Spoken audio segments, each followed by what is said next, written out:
ሰላም አለይኩም ወራህመቱላሂ ወበረካቱ። ሰላም እንዴት ናችሁ? የነዲ ደህና ናችሁ ወይ? አልሐምዱሊላህ። ዛሬ ያለሁት ኮርኒሽ ነው ማለት ነው። ውት እንዴት እንደሚያምር አካባቢው ባህር ጨፌ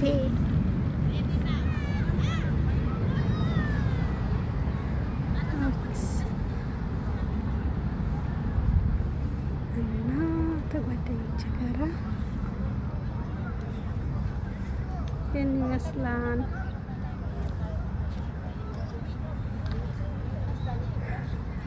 እና ኩል ሰነድ ጠይብን ብያለሁ። የማራታ 52ኛ ዓመት ነው። በጣም ሰው በጣም ዛህማ ነው እውት ማለት ነው።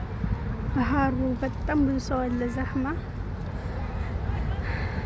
እላችኋለሁኝ።